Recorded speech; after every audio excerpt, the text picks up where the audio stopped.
Hello, everyone, and welcome to tonight's live webinar presented by SCORE Fairfield County in partnership with the Darien Library on Basic PowerPoint.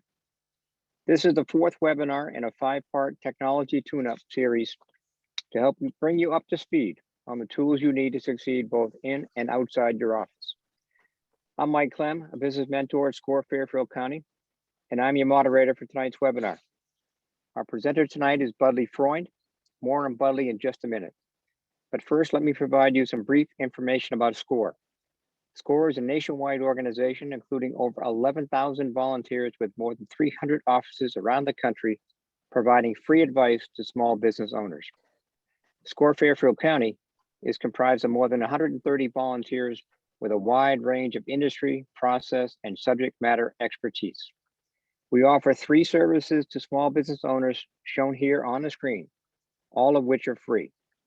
Please go to our website at fairfieldcounty.score.org to learn more and to sign up for free one-on-one business counseling. Now let me provide you some useful information about tonight's webinar. If you have a question during the presentation, please use the chat window at any time. It's located in the lower part of your screen. We will be monitoring your questions, and we have set aside time for Q&A at the end of the presentation. Our webinar will end sharply at 7 p.m. to respect your time. The session is being recorded, and the link to the recording will be available at fairfieldcounty.score.org within the next couple of days. It's now my pleasure to introduce our speaker for tonight's webinar. Budley Freund has been self-employed for 40 years. After graduating from Ithaca College, his national and international assignments were from corporate, magazine, and public relations clients. He has been providing IT solutions to homes and small businesses for over 20 years. He currently teaches technology life skills at King and manages the Bicultural Hebrew Academy Network. As a certified SCORE mentor, he regularly presents technology webinars and workshops throughout Fairfield County, Connecticut. We'll now turn it over to Budley. It's all yours, Budley. Thank you, Mike, and thank you all for joining us. You may be getting tired of me now. This is 4 out of 5. There's one more to go next Monday. Mike has heard this disclaimer 3 times previous, and it actually is connected with the Excel presentations that I did.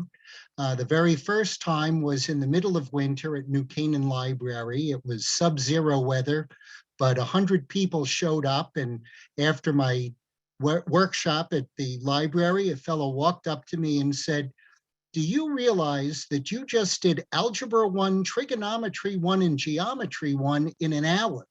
And I understood metaphorically what he was talking about. And I said to him, "Did you read the syllabus?"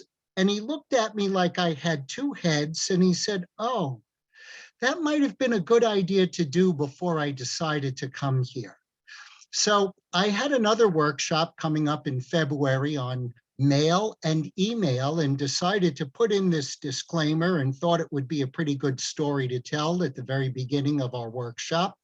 And my co-presenter was about 1/3 of the way into what he was doing, and someone raised their hand and said, "Why are you talking about regular mail?" And I had never seen an audience in unison all go, "What?"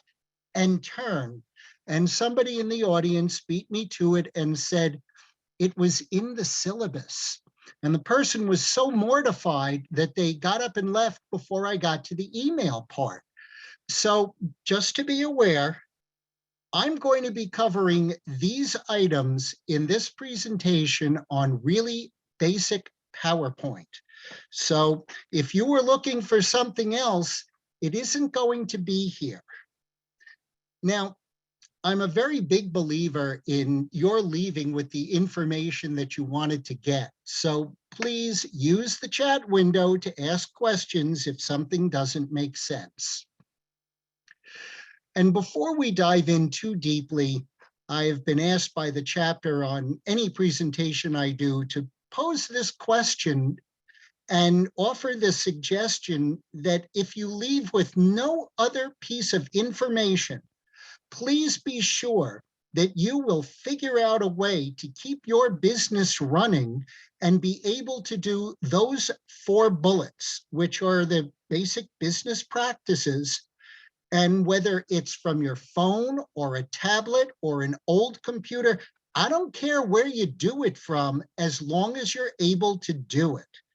And understand that if you take that time, you will have a leg up on a multinational corporation that had absolutely no idea of what to do when they were shut down by North Korea. So PowerPoint is one of my most favorite presentations to do because I think in PowerPoint. Other people have to write bullets. Some people scribble on napkins. I think in PowerPoint, and I build my presentations from PowerPoint screens and trying to get information out to people. And understand that where once upon a time Kleenex or Xerox were for very specific companies and products, they've become very generic now. And PowerPoint presentation tools are very much the same. And here's a quick punch list of a variety of places where you can get presentation tools. If you own an Apple computer, your machine will come with Keynote, which is the PowerPoint equivalent. Docs2Go is a very small, very light app that you can get on either iOS or Android. The biggest news that I can tell you about the versions of Microsoft Office, two things.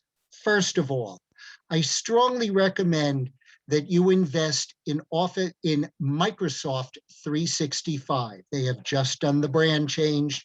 They call it Microsoft 365. It is Word, Excel, PowerPoint, Outlook, and 1 terabyte of online storage in OneDrive for $100 a year and 5 licenses. What that means in English is if you have a desktop, a laptop, a tablet, a phone, a child, a spouse, you can distribute your license among them. Understanding that the app that will go onto your mobile device, if you do not pay for it, will allow you to view documents. It will not allow you to edit them. So if you want to edit a Word document or an Excel spreadsheet, you will need to own Microsoft 365 on your tablet or your phone. Also understand if you get a desktop version, you can go to office.com/backup and you can download a copy that you can burn to a CD or put on a thumb drive. So you've just plain got it. And hopefully you are all in Windows 10 if you are on the Windows side of the world. That is current software and safest software. So PowerPoint is a motor. Yes, it's an app, but it's basically a motor. If you put good gasoline in your car, you get good mileage. If you put good content into PowerPoint, you will be able to communicate your message. And this is not exactly what one would consider to be a really good PowerPoint slide, and it actually was shown at the Pentagon. So before you start your PowerPoint, think about what it is that you want to talk about and who you're going to tell it to. And I find that PowerPoint works best in 2 methods. Either as a fully self-contained entity that's just sitting on a screen in a constant loop, providing information so that you don't have to say anything, or as the vehicle that you use to demonstrate that you know what you're talking about, and the images that are behind you are either going to help you stay on track or reinforce whatever it is that you're saying. So again, before we dive very deeply in, very important to understand saving files or saving as files. When you save a file, you overwrite whatever you have done previously. If you create a version of a PowerPoint and you're not quite sure if you want to end with the slide on the left or the slide on the right, you can go to File, Save As, and have another copy. So you can have your PowerPoint version 1, File, Save As, PowerPoint version 2, and you may alternate depending upon who your client is. Now, the difference between a copy and a backup, again, something that may seem like a nuance, but it's really important. A copy is another. A backup is another somewhere else. In other words, if this computer that I'm doing my presentation on blew up, sick, dead, and stopped working, if I didn't have a backup, I would not have a PowerPoint to present. If I have a backup in OneDrive, on a thumb drive, on a CD, on an external hard drive, on anywhere else, my computer can kick the bucket and I will still have my presentation. So let's talk about building PowerPoints, because that's where all the action is. I am a very big believer in using the master. And if you go to the View tab, you will see View Master. The master is a single slide where you will create all of the information that every slide that you put into your presentation will use. In other words, if you set up your master with a dark background, with Arial type, with wiping right on all of your bullets, every slide you create for your presentation, whether it's 3 slides or 33 slides, will have those same features. And continuity is something that is really important for keeping your audience engaged and for not being distracting and your eye traveling and people getting confused. It just helps with the continuity of your messaging, as opposed to what I'm going to be doing for the majority of this presentation, where many people like to put dark text on a light background. And I would suggest to you that that will have people in an audience squinting. Whereas if you put light text on a dark background, it will help to make your message pop. Next item that's important to understand is that if you are printing paper, you may want to think about how much information you can fit per sheet, per side, because if you can print out 10 sheets of paper as opposed to 20 sheets of paper or 40 sheets of paper, that's going to be less ink and paper. Files in PowerPoint, generally speaking, will fit on your computer. So make lots and lots of slides. Don't try to layer one thing on top of another and you're going to have this text come in and that text go out and something else is going to wipe and then I'm going to put something new. If you put all of those layers onto very few slides in a PowerPoint presentation and you have to fix it, you've got to move all of those layers out of the way to get to whatever is underneath it to fix it. Whereas with multiple slides, if there's a problem with slide number 7, you don't have to move everything out of the way to get to the fix. Multiple slides.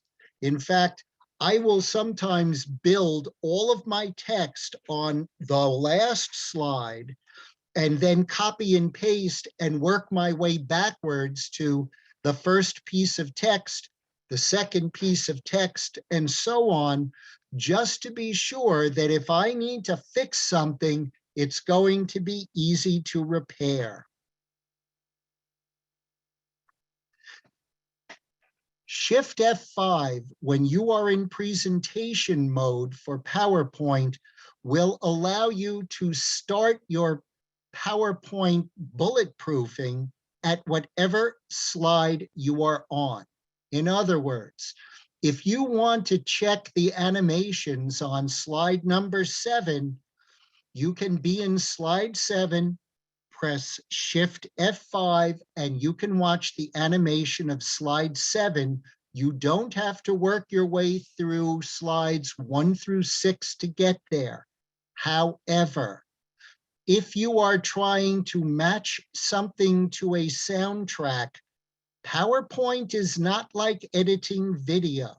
If you're trying to see how your specific computer is going to run playing a soundtrack and syncing up the timing of PowerPoint slides to a soundtrack, you've always got to start at number 1. The soundtrack will not begin with Shift F5. And there are multiple versions of PowerPoint, as we said, and going back to PowerPoint 2003, you could start to create PowerPoints in either PPT mode, which is the editable PowerPoint, or the PPS mode, which is the PowerPoint show.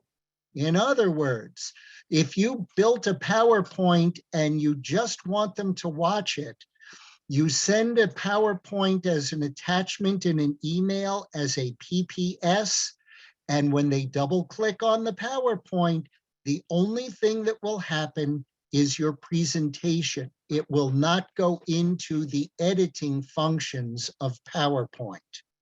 You can also save PowerPoint as static PNG images, the text and the backgrounds, and they will list as slide 1, slide 2, slide 3, etc.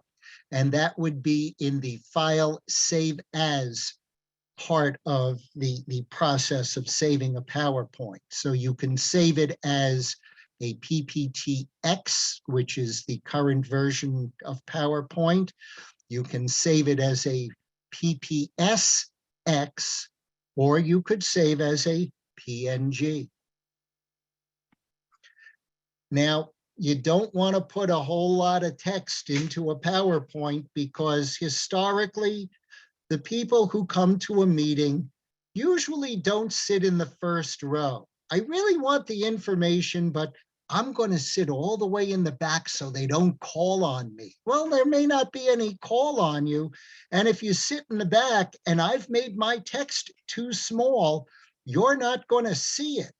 So the rule of thumb, as my daughter explained to me that she was taught in school, is 6 words on a line and 6 lines. And if you are using PowerPoint to demonstrate your depth and breadth of knowledge, that's a really good working formula to bear in mind, because very few words means that you need to demonstrate what you know and fill in the blanks. And as I said just a moment ago, make sure that text is pretty large so those people in the back of the room can see it. Now, I mentioned earlier that content is king. I have a question. Give me a moment to read over this. Is this an no, I'm sorry, we're not going to be able to deal with the other webinar right now. Let's talk about PowerPoint. PowerPoint is all about what you put into it. What is the background? If it's plain white with black text, your audience is going to be incredibly bored. If you've got an image in the background and a visual, if you've got an animated GIF that people can watch going, he really fell in that hole? You've got something that's going to grab your audience's attention. However, if you are building a PowerPoint, it is enormously important that if you are going to have collateral material inside your PowerPoint, a video, a GIF, music, you create a folder call it the XYZ presentation. You put your XYZ PowerPoint file in that folder, and you fill that folder with all of your content, because if you don't, you may lose it and you will find a great big red X where you wanted something to be. And we'll talk about that in just a little while in greater detail. But right now, images. Couple of formats work really well. JPEGs just plain work, period. If you optimize them to be really, really lean, and we'll talk about the optimizing in a little bit, they may not look great. So I'm a big fan of picking the size of my image, whether it's 200 pixels by 300 pixels or 400 by 600, whatever size your image is going to be, make your image the size you want it, so that when it goes to JPEG, you can keep it at either 90 or 100% compression and they look really good. GIFs are terrific if you're going to be using a letter. GIFs do not have a really great tonal range. However, you can strip out the background, so if you've got something that you want to have floating on screen, a GIF is a great way to go. PNGs have the tonality of a JPEG, but they have the floating capability of a GIF. So if you had a person holding up a sign and you just wanted them to float in the picture, a PNG is a really good route to go. And those are the three file formats I would strongly recommend you consider: JPEG, GIF, and PNG. Now, EPS, encapsulated postscript, are a lot of those graphics that you'll see from clip art, and they're very good if you put them in the same folder. However, you want to be sure that they are .EPS format as opposed to .AI, Adobe Illustrator, because I'm not sure that your PowerPoint is going to talk to that Adobe format with as friendly a conversation as it will the EPS. So please be sure, if you're going to be using clip art as EPS and it looks very clean, that you make sure that that suffix, that dot with the three letters, is EPS. Audio formats, I am a very big believer in the old-fashioned waves. And if you have AVIs, those work pretty well too. You can use newer file formats, but the issue is that you don't always know what version of PowerPoint your show might be going on to. And the old tried and true file formats, the waves, .wav, and the AVIs, those will work. Video, same thing. Newer formats in newer PowerPoint, yes, they work, but not everybody is on the newest version of PowerPoint. So again, I would be in AVI format for my videos. They may be a little larger, but they will play. Animated GIFs, like my friend here, they work great. When you're building your PowerPoint, you may not see the animation run, so you'll want to do your Shift F5 to see it play, but they do work, they do fit in, and they are embedded into the PowerPoint. So while you want that file in the folder in case there's a problem, PowerPoint isn't relying on that file in the folder to run. Now, fonts.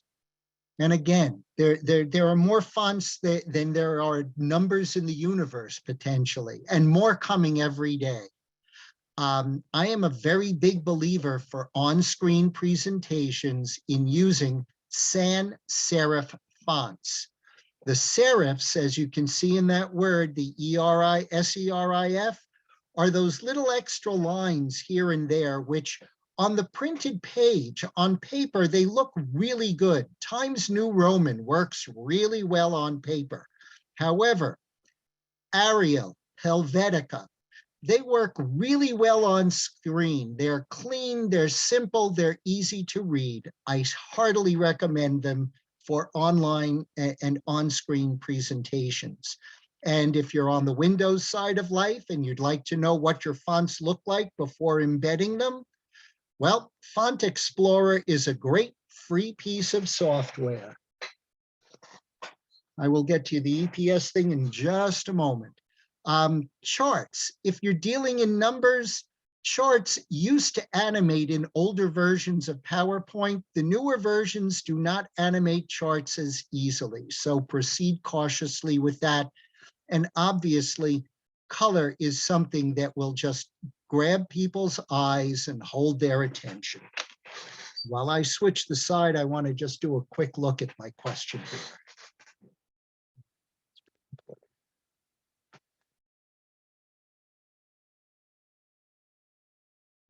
Okay. Thank you. Sans means without serifs. Thank you. And yes, on the EPS, if your colors are solid, thank you.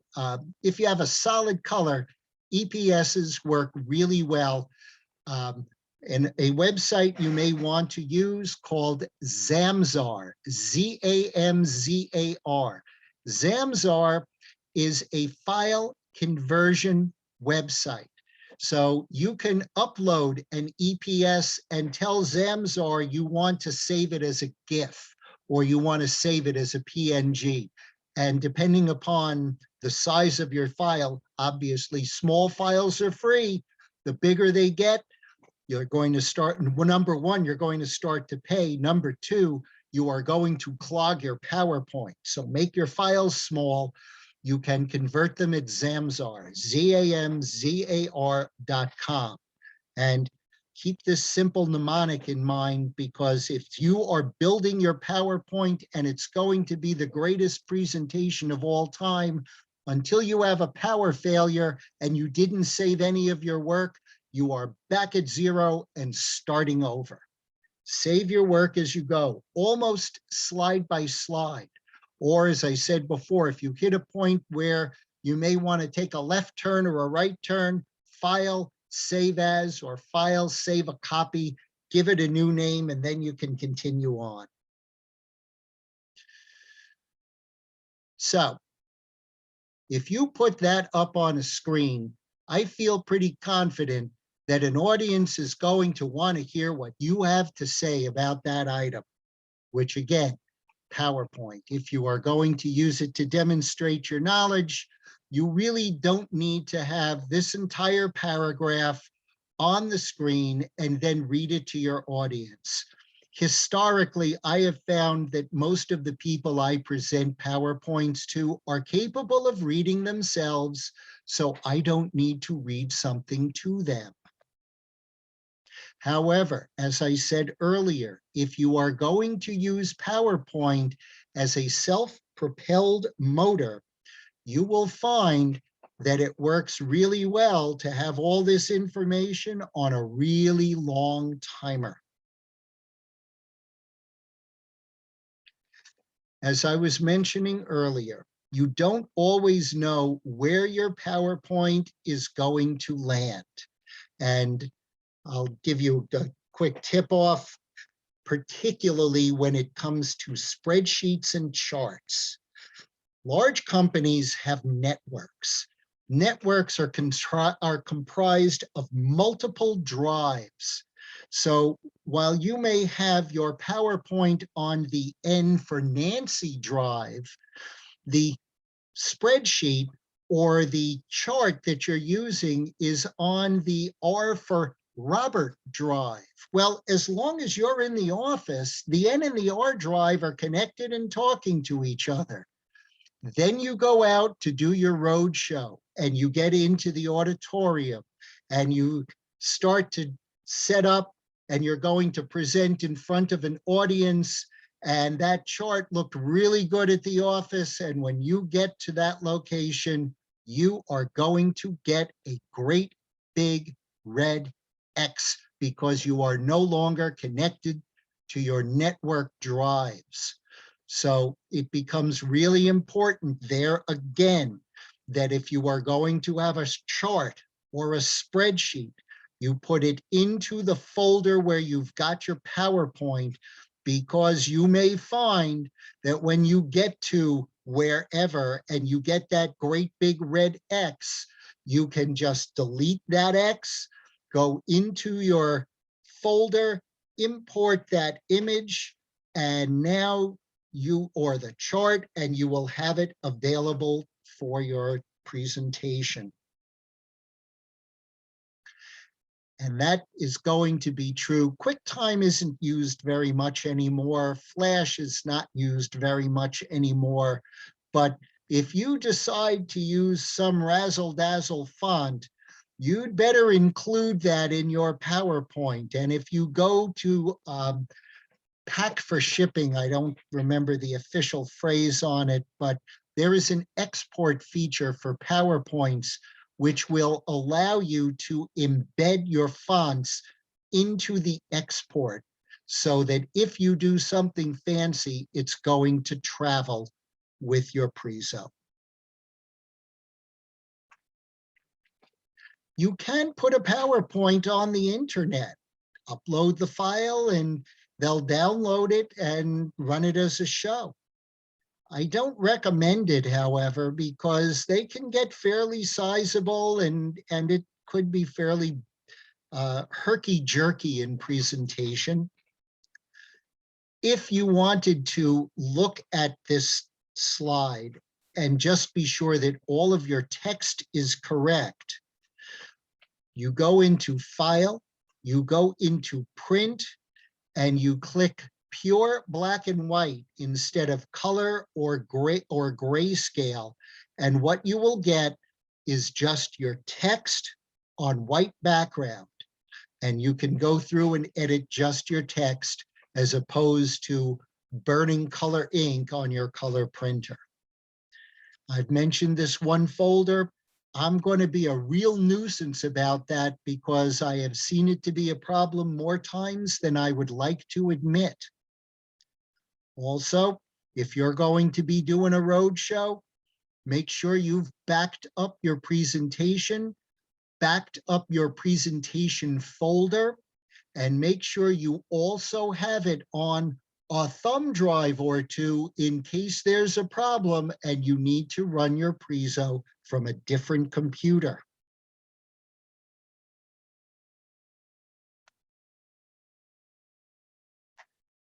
Charts are great, and if you do them in 3 dimensions, you can make something that looks really wonderful.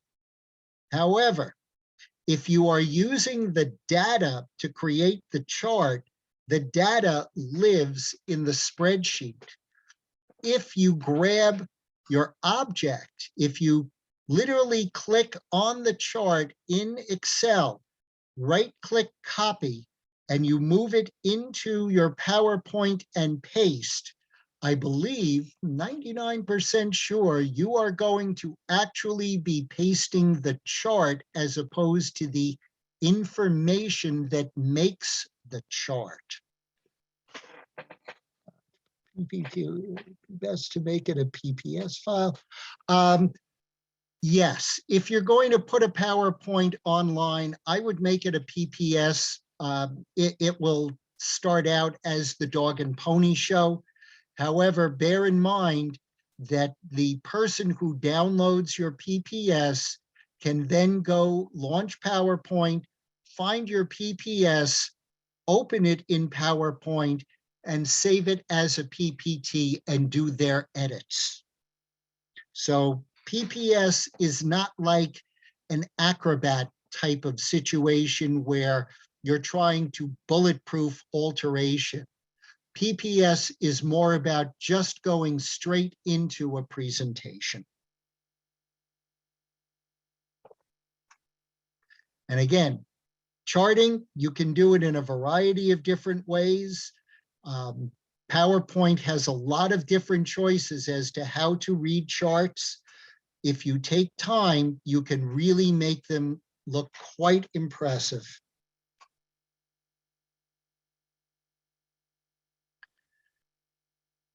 I am a huge fan of using images in PowerPoint.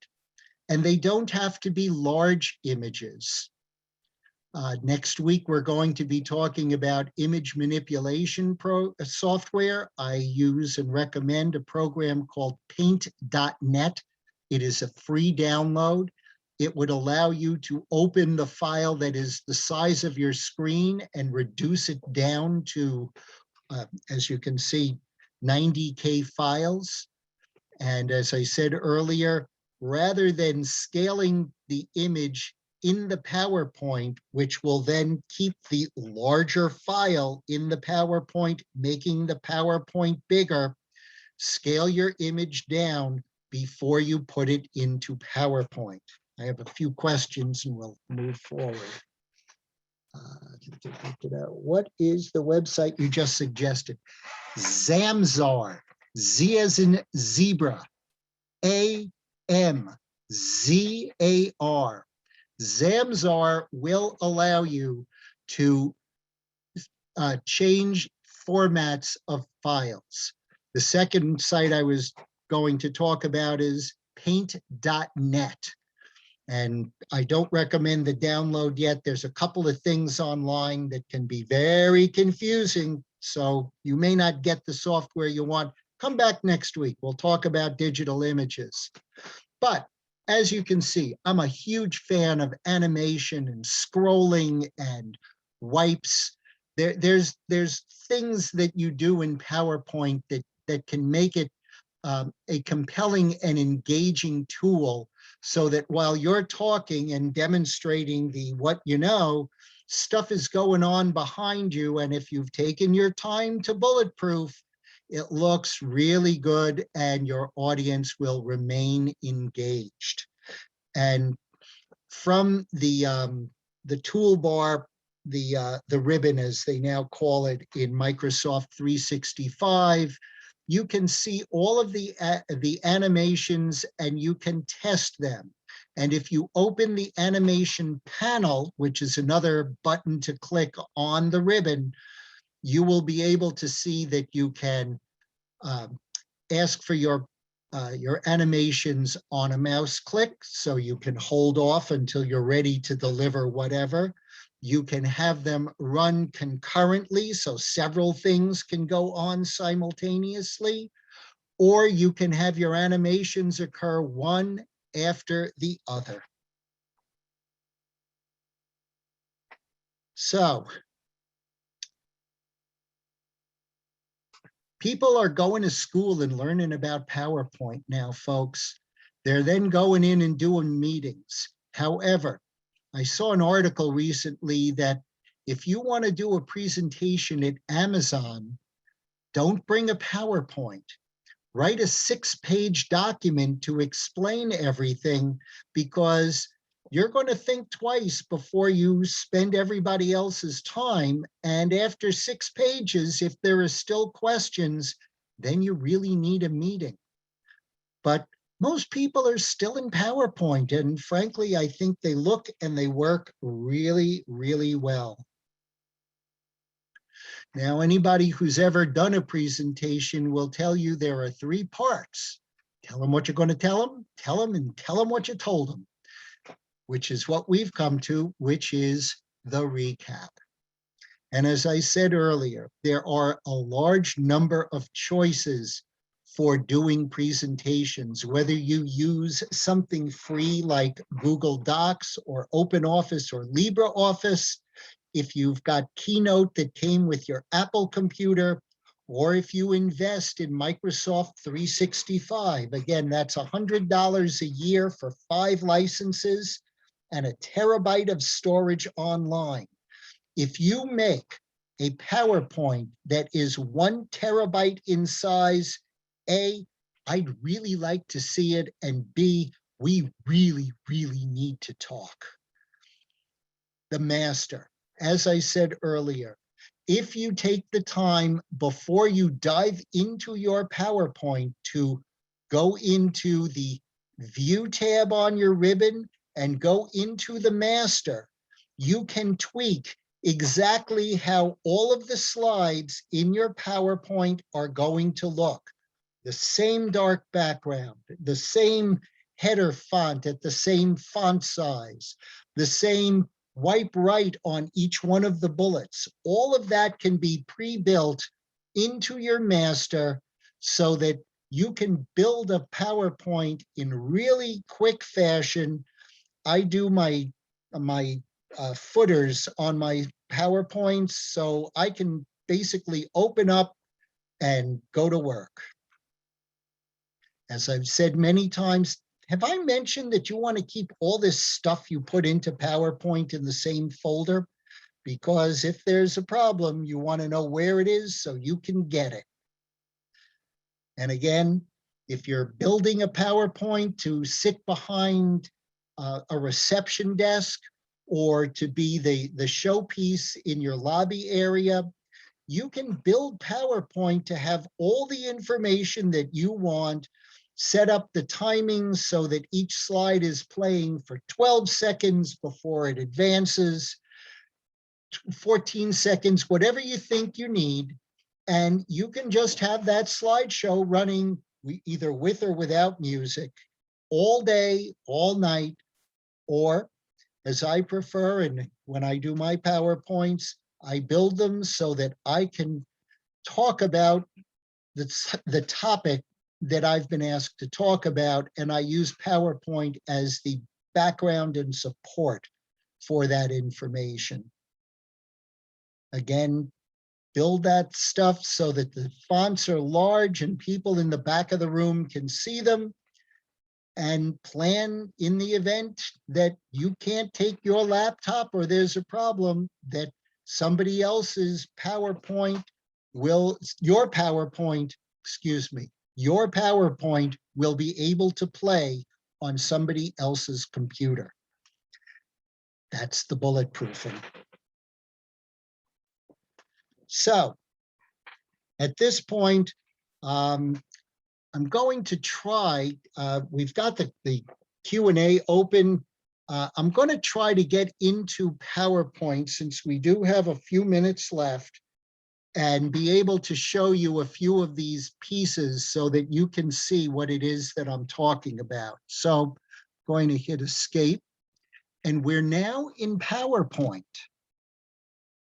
Okay, and let's see, where is my mouse? There's my mouse.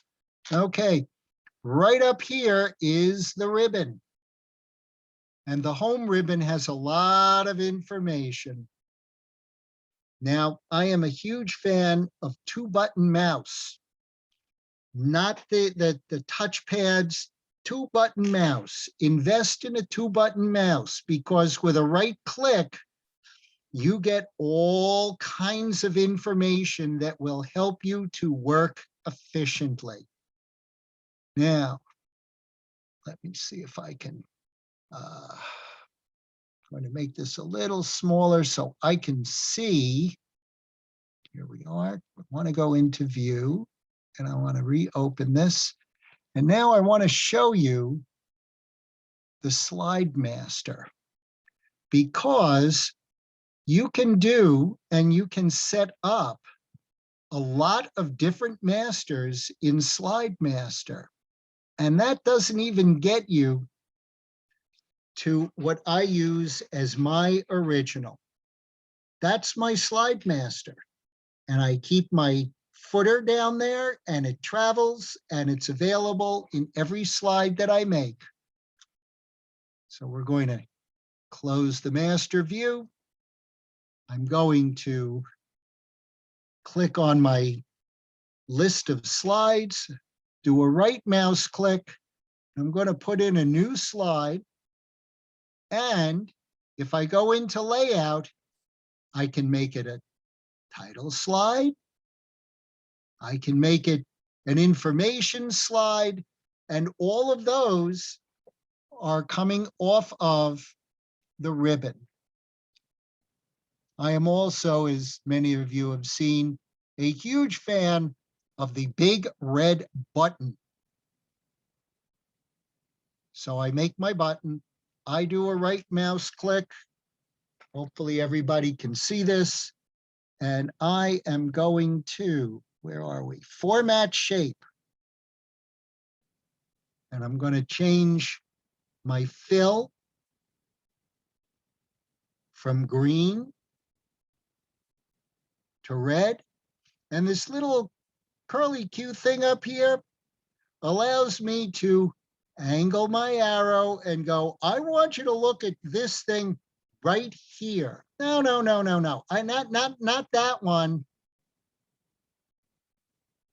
This one.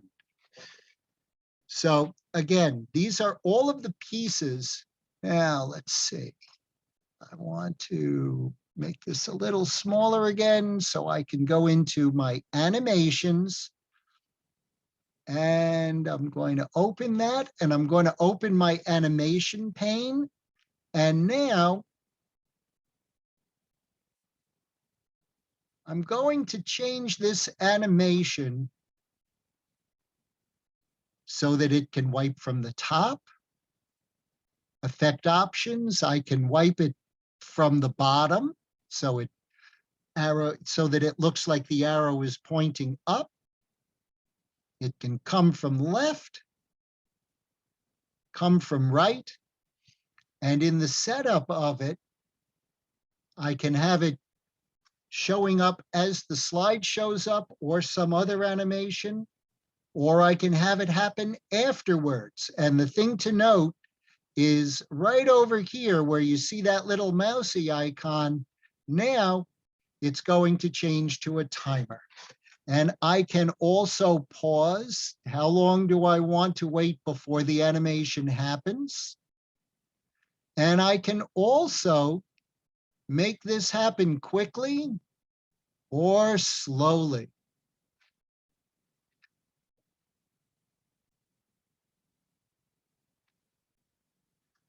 All right.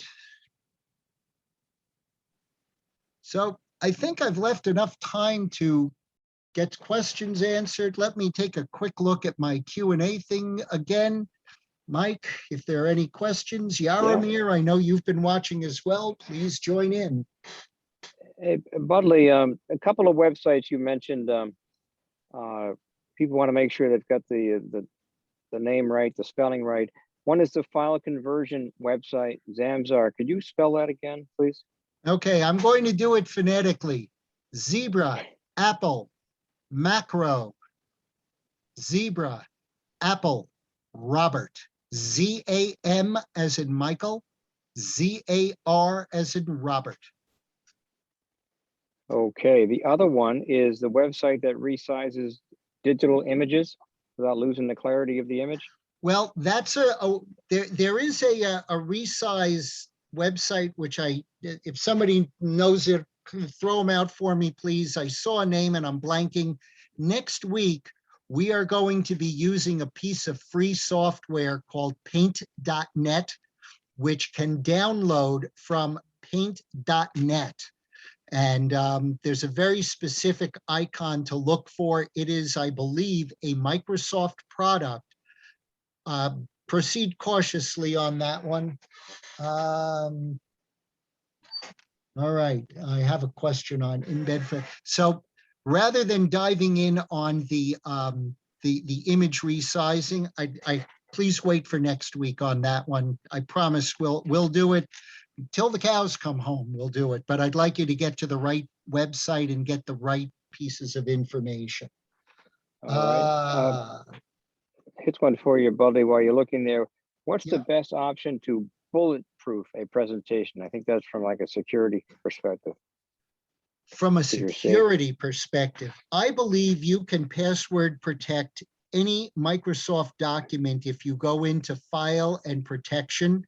So you could password protect a PowerPoint, and whomever would then need to have the password.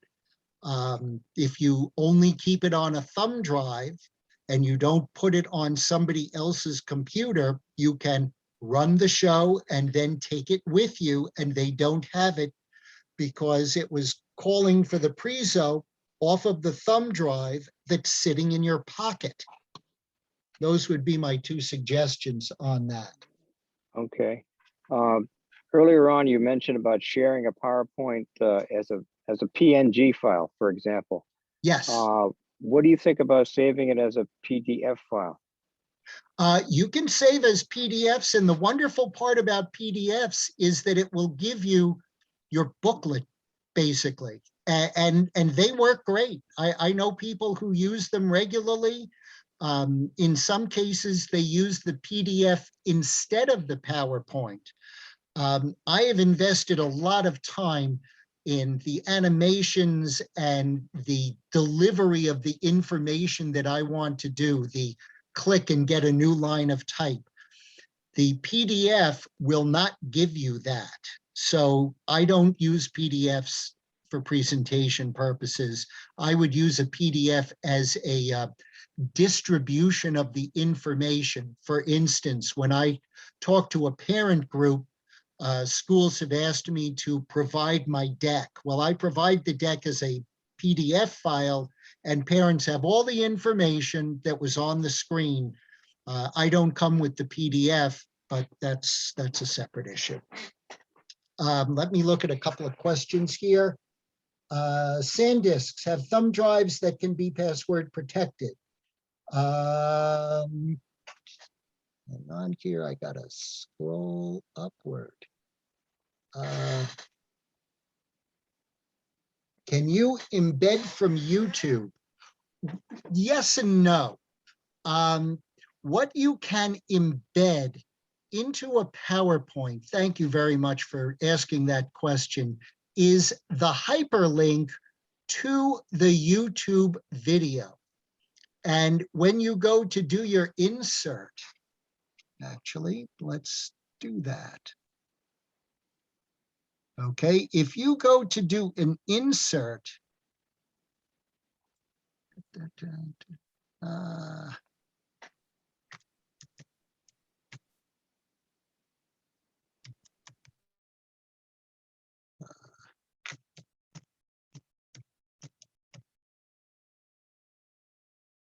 that's hot.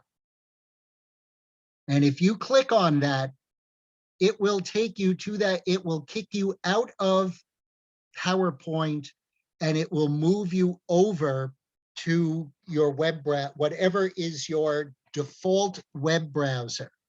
Now, I'm not going to leave this because Zoom has some screen sharing issues. However, another quick, neat helper is if you hold down the Alt key and you press the Tab button, you can see all of the apps that are open. However, if you are in a browser, if you are in Zoom and you have not shared your browser and you're doing a presentation and you click into the browser, your audience is not going to see the browser. They're going to continue to see the PowerPoint. So you need to Control-click for multiple windows. And while you may be clicking to go into CNBC, you may need to Alt-Tab to actually toggle over, and I'm pressing the Tab key to do my toggling. You may need to toggle over to get into that browser window. Call out if there's any question on that. See if there's anything else. We embedded. Oh, somebody is asking about Paint, P-A-I-N-T, just like you would paint a picture, paint.net. Please wait until next week.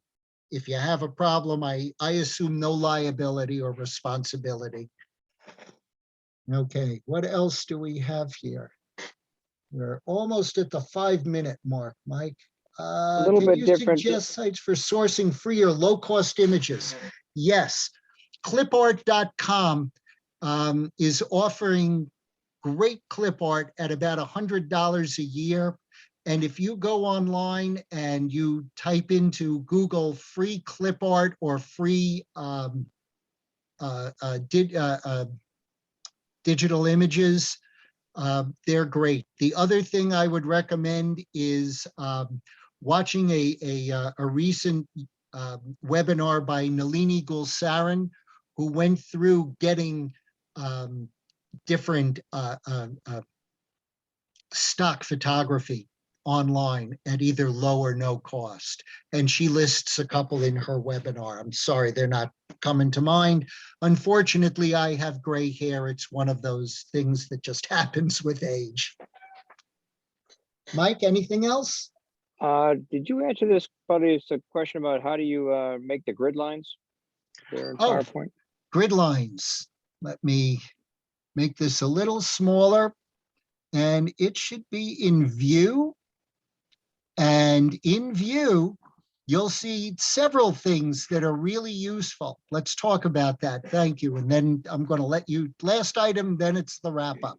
The ruler will give you useful information up top and on the left side. The grid lines get kind of sort of confusing because in the current version of Microsoft 365, if you move your objects slowly, you will see them snapping into place and aligning with other items. And then, of course, the guides, which will give you just your center line, which I happen to find useful. Okay. Right now, I'm out of alignment. I'm going to change my cursor to 4 arrows. Everybody see that white line on the left? You don't need the grid lines anymore. Microsoft, to their credit, has made them basically on the fly. Mike, 4 minutes left. It's all yours. Okay, Budley, thank you very much for presenting again this evening. That is all the time we have for questions tonight. As a reminder, a recording of this webinar and the materials are available within a couple of days on the fairfieldcounty.score.org website. Part 5 and the final in this series will be next Monday night, May 3rd at 6 p.m. when Budley will be presenting basic digital imaging. Please register for this webinar at either fairfieldcounty.score.org or darionlibrary.org. Again, SCORE offers free individual business counseling, so please use the link on the screen or visit our website and click Request a Mentor. Also, please fill out your evaluations that have been sent to you at the end of the webinar here. And on behalf of SCORE, thank you very much, Budley, for presenting 4 in a row with 1 more to go next week. Thank you all for attending tonight. Thank the Darien Library for partnering with us in this series. And I hope you all have a very good evening. Thank you, Mike. Thank you all for joining us. Stay healthy.